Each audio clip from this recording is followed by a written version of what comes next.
कृष्ण कन्हैया की, बोलो कृष्ण कन्हैया की, बोलो बोलो कृष्ण कन्हैया की, जय जय कृष्ण कन्हैया की, बोलो कृष्ण कन्हैया की। कृष्णा कृष्णा आए कृष्णा, जगमग हुआ रे अंगना, जगमग हुआ रे अंगना।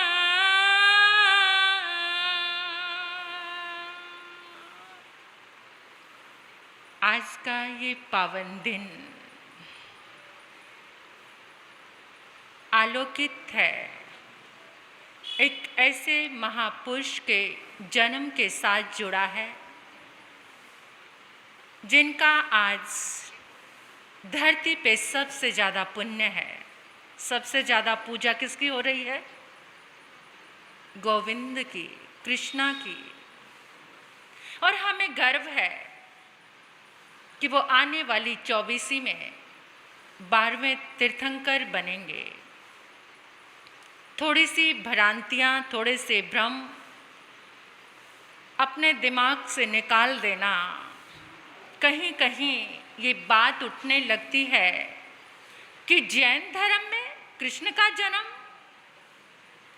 आने वाले तीर्थंकर का गुणगान करने से, उनकी स्तुति करने से, उनका संकीर्तन करने से हमें क्या मिल सकता है, सोच कर देखना। इसलिए इन भ्रांतियों को, इस मिथ्या भ्रम को अपने दिमाग से निकालकर दिल से काम लेने की कोशिश करना, बुद्धि को लड़ाने की कोशिश मत करना। परमात्मा की भक्ति का जो मार्ग है वो बुद्धि का नहीं, वो प्रेम का है, वो दिल का है। तो आज दिल से जुड़कर हम 9वें नारायण, 9वें वासुदेव, आने वाले तीर्थंकर भगवान का गुण कीर्तन करेंगे, याद करेंगे उनको। महापुरुष का जन्म कैसी परिस्थितियों में होता है? आप देखो कहाँ जन्म हुआ, कहाँ पर? जेल में। और जेल में भी क्या हो गया? ताले टूट गए, बहुत सारी लीलाएं दिखाई। मैं तो एक मेन पॉइंट पर आपको फोकस कराऊंगी कि उनका जीवन क्या था। आज का जो युग है, आज के जो लोग हैं, अपनी इच्छाओं को पूरा करने के लिए, अपनी हवस को पूरा करने के लिए, अपने विषय भोगों की इच्छाओं की पूर्ति के लिए कृष्ण के नाम का आलंबन लेते हैं, बड़ा पाप करते हैं वो लोग। वो तो जब लीलाएं करते थे केवल 5 वर्ष के थे। 12 वर्ष की आयु में तो उन्होंने कंस का वध भी कर दिया था। जीवन के हर पहलू को, और जितने भी आपको सनातन धर्म में अवतार नजर आएंगे वो ऐसे अवतार होंगे जो भगवत्ता लेकर आए। लेकिन श्री कृष्ण ऐसे हैं कि जो एक साधारण मनुष्य बनकर हर इंसान को एक एक चीज का ज्ञान कराया। साधारण मनुष्य बनकर, साधारण बालक बनकर, भोजन की ओर आकर्षित करके, मक्खन की ओर आकर्षित करके उन्होंने भगवत्ता का अनुभव कराया। उनकी लीलाओं का माध्यम कारण क्या था? वो छोटे छोटे बाल गोपाल ग्वाल, उनको क्या भगवत्ता मिल सकती थी, लेकिन मक्खन के माध्यम से उन्होंने उनके भीतर अनुभव कराया ब्रह्म का, परमात्मा का, भगवान का। सगुण लीलाएं हैं श्री कृष्ण की सारी। सगुण में एक निराकार होता है और एक निर्गुण और सगुण। निराकार को एक्सेप्ट करना बहुत इजी है, लेकिन सगुण को स्वीकार करना, वो भी एक बच्चे को भगवान के रूप में स्वीकार करना कोई साधारण बात नहीं है, बहुत मुश्किल है। आपने एक बात सुनी होगी कि जिस समय ब्रिज से जो मक्खन था वो सारा कहाँ जाता था? मालूम है कुछ श्री कृष्ण के बारे में?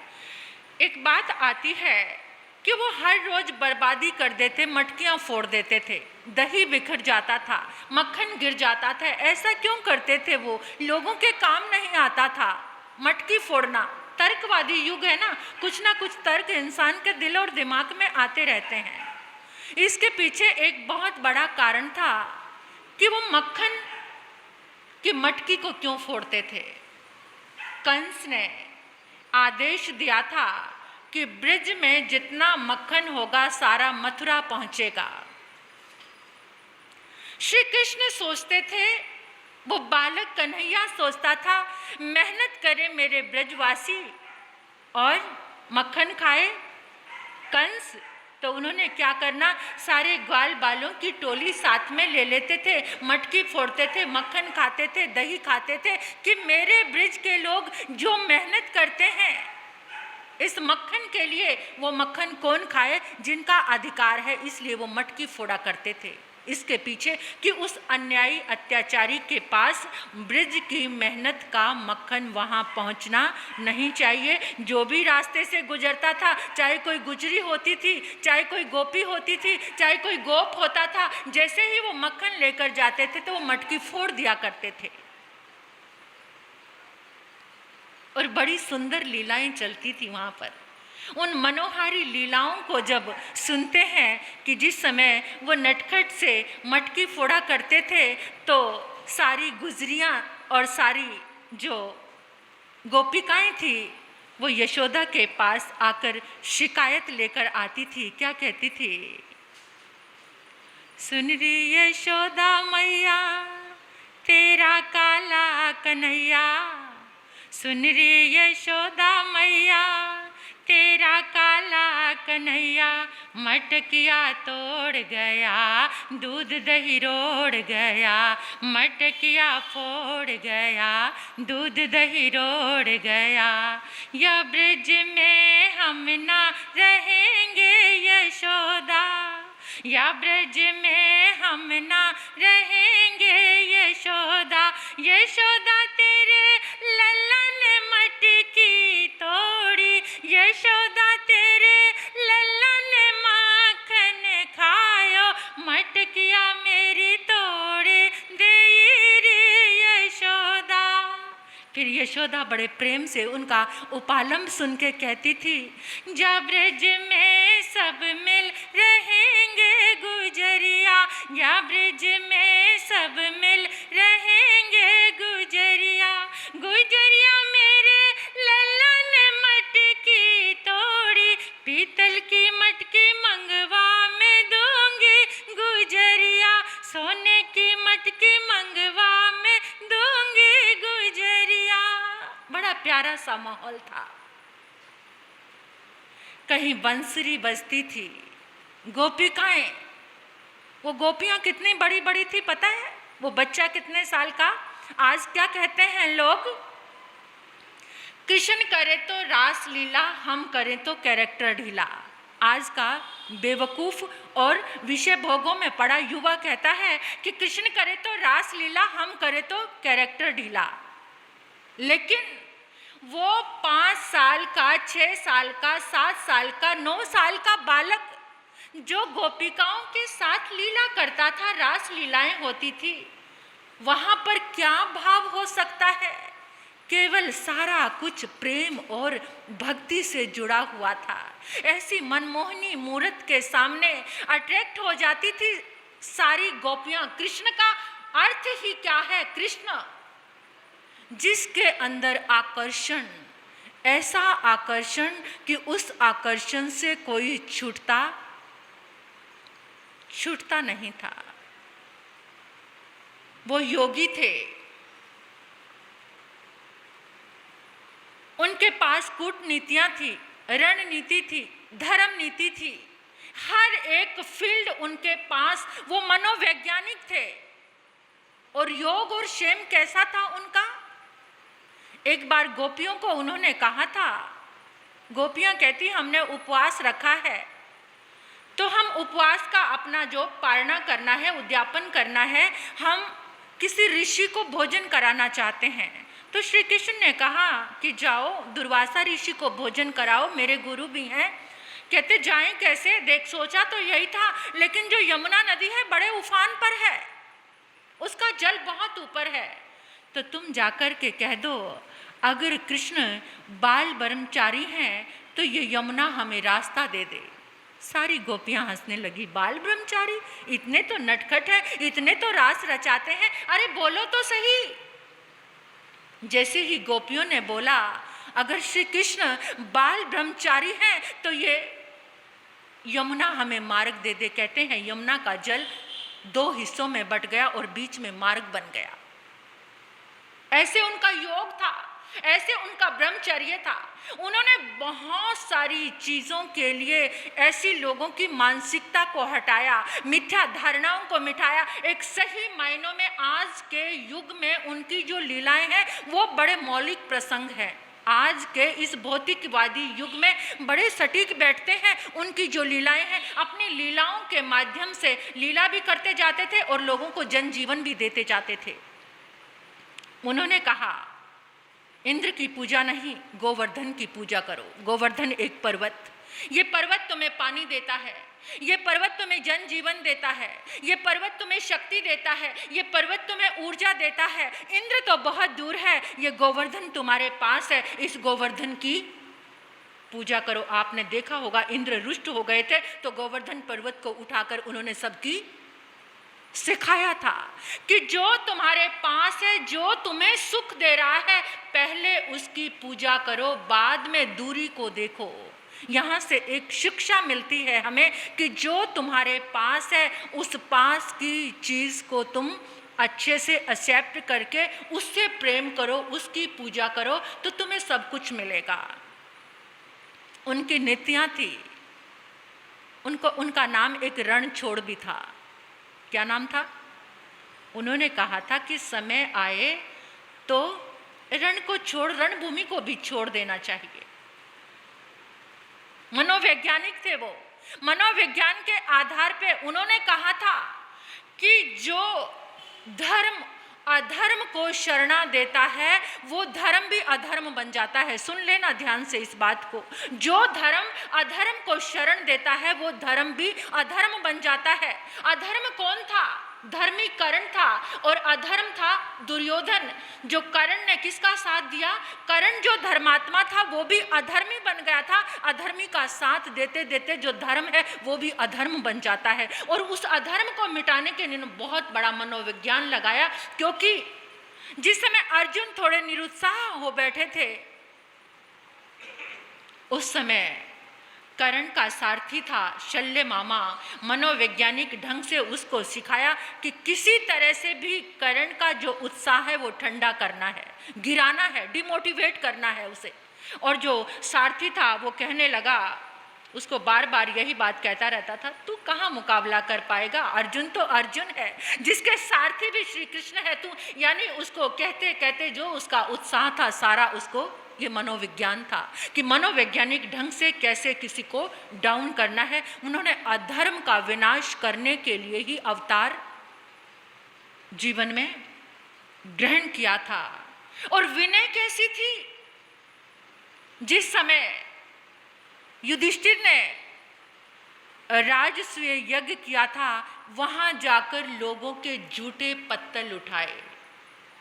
सीखने वाली बात है। आज हम अपनी थाली भी उठाना पसंद नहीं करते, घर में नौकर होते हैं, ये बहुत बड़ा पाप होता है अपनी जूठन अगर किसी से उठवाते हैं। यहाँ उनका एक ये प्रेरणादायी है बहुत चीज कि उस यज्ञ में उन्होंने लोगों के जूठे पत्तल उठाए। एक बहुत बड़ा आदर्श है हमारे सामने। और क्षमा कितनी? शिशुपाल को 99 बार यानी 99 बार क्षमा किया। अपने धैर्य का परिचय दिया कि किसी की गलतियों को तुम 99 बार माफ करो, अगर वो फिर भी अपनी दुष्टता नहीं छोड़ता तो उसको खत्म कर दो। क्षमा गजब की थी। प्रेम कैसा था? द्रौपदी ने एक क्या बांधा था? जिस समय उंगली कट गई थी तो द्रौपदी ने अपनी साड़ी का पल्लू फाड़ के बांधा था, और जिस समय भरी सभा में द्रौपदी की लाज उतारी जा रही थी पूरे भरे दरबार में, जहां उसका पूरा परिवार बैठा था, उसके पितामह, पति, ससुर, सब कोई, मंत्रीगण, सब लोग वहाँ, विदुर जैसे नीतिवान लोग, ऐसी जो धर्म सभा कहलाती थी, उस धर्म सभा में एक कुल वधू का, एक पुत्र वधू का चीरहरण हो रहा था। तो उसने किसको पुकारा था? जरा याद करो बनवारी, जब उंगली कटे तुम्हारी। जरा याद करो बनवारी, जब उंगली कटे तुम्हारी। मैंने फाड़ी रेशम साड़ी, अब आजा कृष्ण मुरारी। ओ मैंने फाड़ी रेशम साड़ी, अब आजा कृष्ण मुरारी। जब टेर सुनी बनवारी, एक पल ना देर लगाई। जब टेर सुनी बनवारी, एक पल ना देर लगाई। अंबर से बढ़ा दी साड़ी, लो आ गए कृष्ण मुरारी। अंबर से बढ़ा दी साड़ी, लो आ गए कृष्ण मुरारी। बोलो, लो आ गए कृष्ण मुरारी, लो आ गए कृष्ण मुरारी। अंबर से इतनी साड़ियां, एक ये प्रेम है, ऐसा प्रेम जहां समर्पण होता है वहां भगवान, वो दिव्य शक्ति चलकर आती है, उसे आना पड़ता है। पहले हमारा समर्पण, पहले तो द्रौपदी अपने पतियों की ओर देख रही थी, अपने पितामह को पुकार रही थी, कोई तो बचाओ, तुम्हारे इस भरे दरबार में एक नारी को बेइज्जत किया जा रहा है, तुम्हारी कुल वधू को। जब किसी ने नहीं सुना तो टेर किसके पास पहुंची, और फिर तो साड़ी के ढेर लग गए, साड़ी खींचने वाला भी जमीन पर धराशायी हो गया। ऐसा प्रेम निभाना, और कहीं कहीं वो मनुष्य बनकर, जिस समय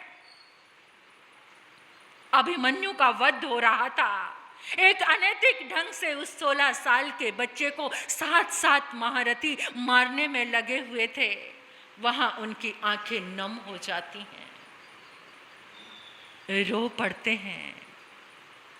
जहां एक तरफ वही कृष्ण अर्जुन को, कुरुक्षेत्र को धर्म क्षेत्र बनाकर गीता का ज्ञान दे रहे हैं, और कह रहे हैं जिनके मोह जंजाल में जकड़े हो, छोड़ो उन्हें, धर्म की स्थापना करो। एक बहुत बड़ा संदेश दिया जो आज के युग के लिए बहुत बड़ा सटीक बैठता है। क्या? परंपराओं के बारे में बताया, जिन परंपराओं के पीछे तुम हाथ धोकर पड़े हुए हैं ना, हम हाथ धोकर पड़े हुए, परंपरा चल रही है। परंपरा, उन्होंने कहा हर पल परिवर्तन करो, एक नया परिवर्तन। कैसा? परंपरा कैसी है? परंपरा एक आम के फल की तरह है, जो जन्म के समय कड़वा होता है, उसके बाद खट्टा हो जाता है। जिनको खटाई पसंद है वो उसे स्वीकार करते जाते हैं, फिर कुछ समय के बाद वो मधुर हो जाता है, सबका प्रिय बन जाता है, मधुर लगने लग जाता है जब वो पक्का हो जाता है, पक जाता है। और एक समय ऐसा आता है कि वो गल जाता है, सड़ जाता है, उसको खाने वाला रोगी हो जाता है, बीमार हो जाता है, और अंत में बढ़ती है गुठली, जो गुठली का कोई, एक सूखी हुई गुठली जिसकी कोई कीमत नहीं है। ऐसे ही परंपराएं हैं, जो परंपरा तुम्हारा शोषण करने लग जाए, जो परंपरा सुख की जगह तुम्हें दुख देने लग जाए, उस परंपरा को तुरंत धरती में गाड़कर किसी नई परंपरा की शुरुआत करो। भीष्म पितामह ने श्री कृष्ण से पूछा था, वासुदेव, क्या ये परंपरा गल सड़ गई है, इसको निश्चय करने वाले आप हैं? क्या आप बताते हैं सबको? श्री कृष्ण ने कहा था, पितामह नहीं, ये समय निश्चित करता है, ये वक्त निश्चित करता है, और ये वक्त का विधान है। वक्त ही, अपने आप को नहीं कहा कि मैं निश्चित करता हूं, वक्त निश्चित करता है, ये वक्त का विधान है। जैसे संक्रांति के समय सूर्य नारायण अपनी दिशा बदल लेते हैं, ऐसे ही इसी तरह से इस समय जो युग आने वाला है वो संक्रमण का युग है, वो नई परंपराओं को स्थित करने का युग है, वो युग परिवर्तन का युग है। ये गीता का संदेश दे रहे थे कि ये युग परिवर्तन का समय आएगा। जैसे सूर्य नारायण संक्रांति में अपनी दिशा को बदल लेते हैं, इसी तरह से दिशा को बदलना है। जो पुराने साम्राज्य हैं, जो पुरानी परंपराएं हैं, वो ध्वस्त होंगी और धर्म का एक साम्राज्य स्थापित होगा। नई परंपराओं का, नए युग का, ऐसे नए युग का परिवर्तन किया था उन्होंने। अधर्म का नाश करके धर्म की स्थापना की थी। यदा यदा ही धर्मस्य ग्लानिर्भवते भारत, कि जब जब अधर्म का फैलाव होगा तब मैं अधर्म को मिटाने के लिए जन्म कौन? एक ऐसी आत्मा का जन्म होगा जो अधर्म को, और हमेशा से ऐसा होता है। उन्होंने प्रेम और मोह की डेफिनेशन दी कि प्रेम क्या है। प्रेम जो है वो तुम्हें धर्म में स्थापित करता है, और प्रेम जो होता है वो करुणा से प्रकट होता है, और जो मोह होता है वो अहंकार से प्रकट होता है। प्रेम में यह कहा जाता है कि हे ईश्वर, हे परमात्मा, मेरी संतान को सुखी करना, और मोह में इंसान क्या कहता है? मैं अपने बच्चे को सुखी करूंगा। ये मोह है। तो ऐसी चीजों का उन्होंने कितनी सारी चीजों का विरोध किया, नया जीवन दिया। इतने गुणग्राही थे वो, इतने गुणग्राही थे। एक छोटी सी बात कह के मैं अपनी बात को पूरा करूंगी। जिस समय ध्यान से सुनना और अपने मन को कुछ झुकाकर इस जीवन से कुछ सीख कर जाना। जिस समय वो बाल गोपालों के साथ लीला करते थे, उन लीलाओं के माध्यम से सबको धर्म से जोड़ने का, सबको परमात्मा का दर्शन किसी ना किसी रूप में करा देते थे। अपनी माँ यशोदा मैया को भी कराया था। जब वो मिट्टी खा रहे थे, माँ ने कहा, मुंह खोल, दिखा, मिट्टी तेरे मुंह में तो नहीं है। और जब मुंह खोला तो क्या, किसका दर्शन हुआ? पूरे ब्रह्मांड का। माँ तो बेहोश होकर गिर गई। ये दिखा दिया कि इस बच्चे के रूप में एक महापुरुष, एक अवतार तेरे घर के आंगन में खेलता है माँ रोज।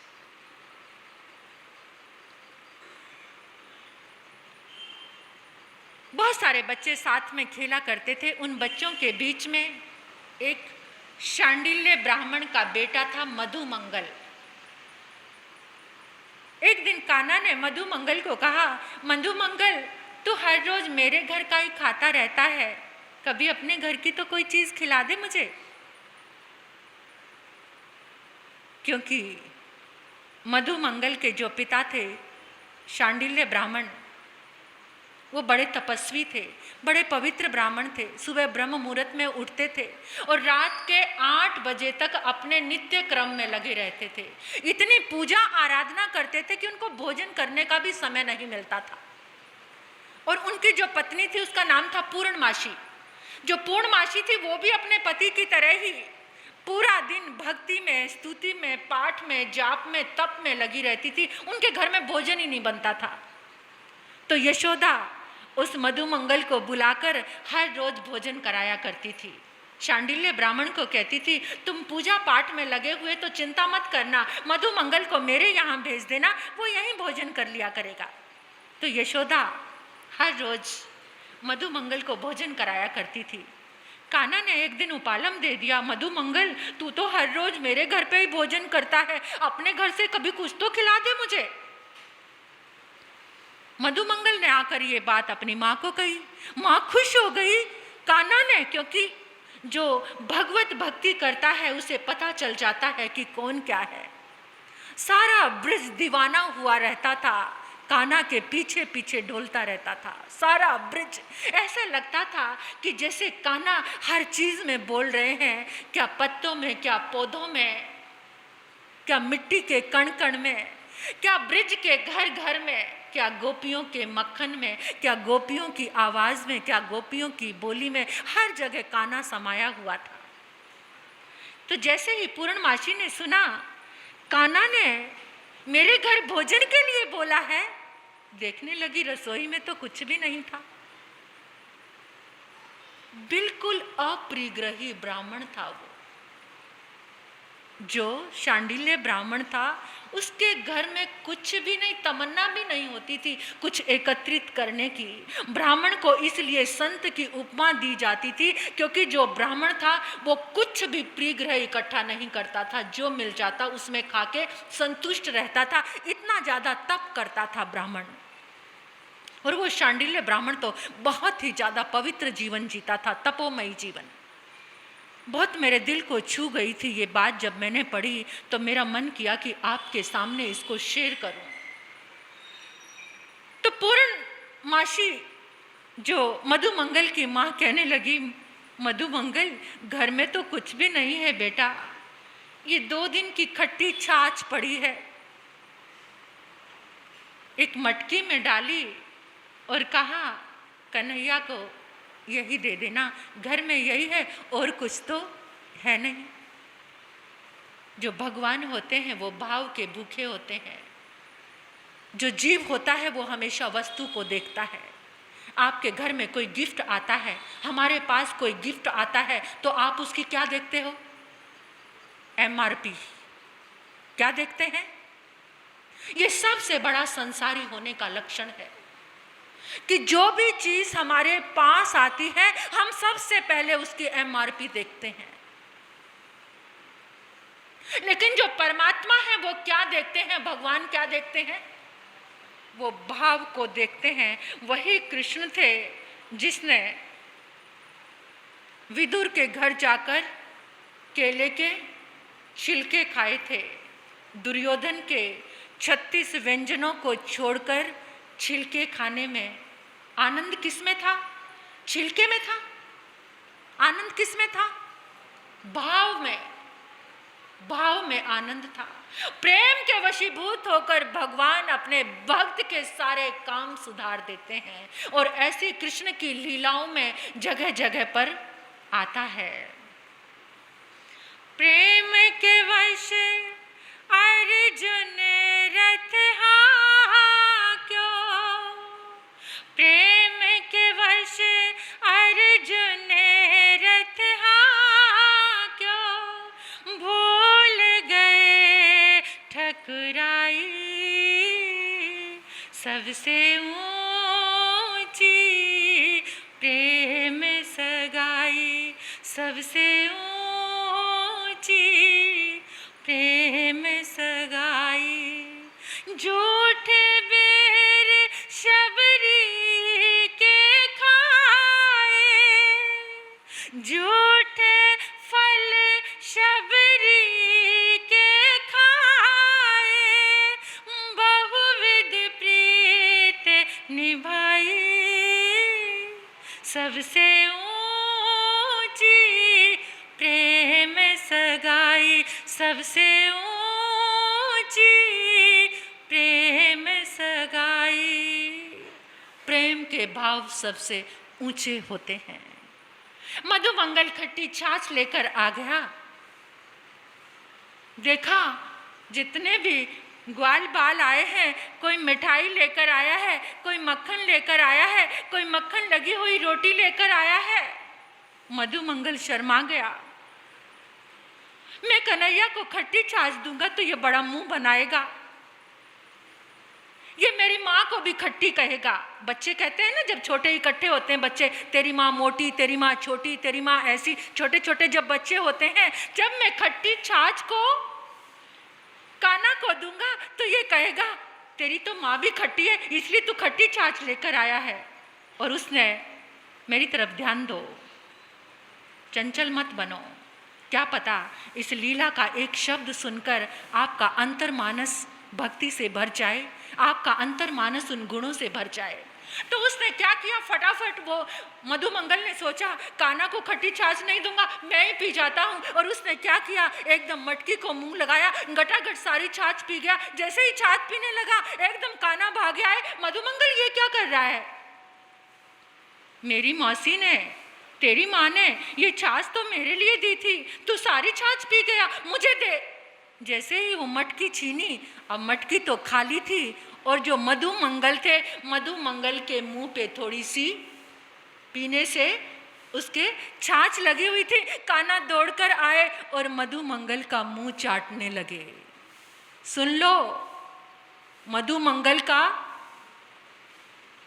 मुंह चाटने लगे।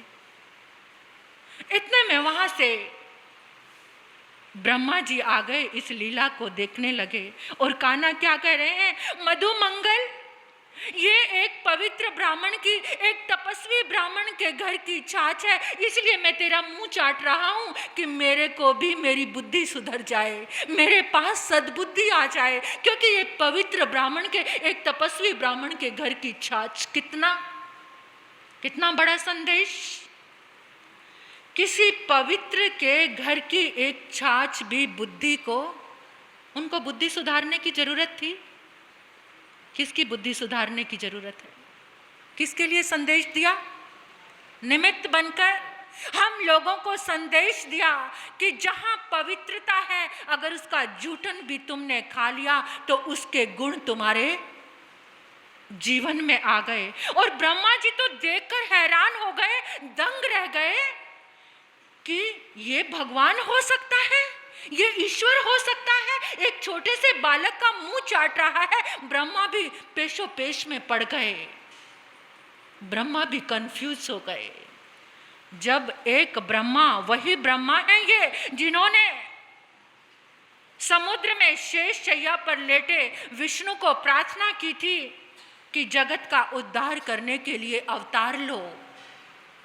और जब वो देव की माँ के गर्भ में आए थे तो ब्रह्मा ने स्तुति की थी, लेकिन वही ब्रह्मा आज चकरा गए कि ये भगवान हो सकते हैं, एक छोटे से बाल गोपाल का मुंह चाट रहे हैं।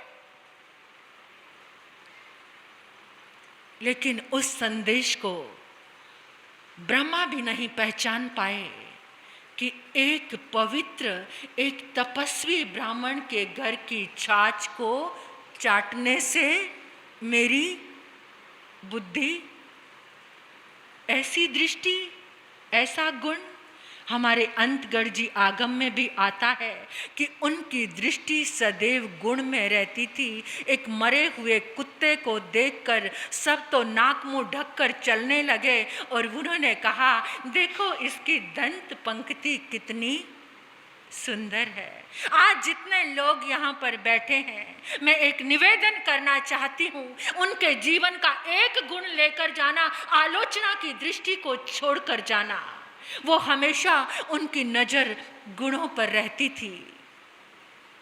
ऐसे गुणवान, ऐसे महापुरुष का, जिसका सर्वत्र पुण्य सबसे ज्यादा है, आज वासुदेव श्री कृष्ण का जन्म, उनकी लीलाएं हर किसी के चित्त का हरण करती हैं, हर किसी के मन का हरण करती हैं। जो ज्ञान के ढींगे हाँकता था ना उद्धव को भी प्रेम सिखाने के लिए ब्रिज भेजा था कि उद्धव जाओ, तुम गोपियों को समझा सकते हो तो समझाओ।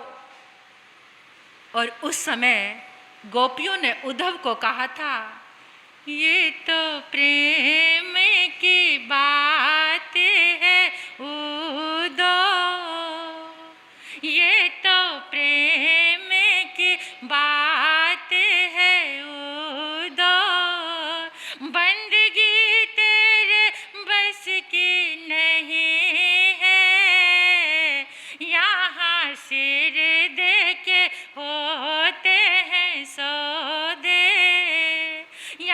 सिर दे के होते हैं सौदे, आशिकी तेरे बस की नहीं है, ये तो प्रेम की बात है उदो, बंदगी तेरे बस की नहीं है। ज्ञान बगाड़ कर कोई प्रेम देखना है, भक्ति देखनी है तो गोपियों की देखो। बड़ा लंबा है सब कुछ, इतना जीवन है विशाल कि क्या क्या बोलती जाऊं, कौन से पहलू को देखूं।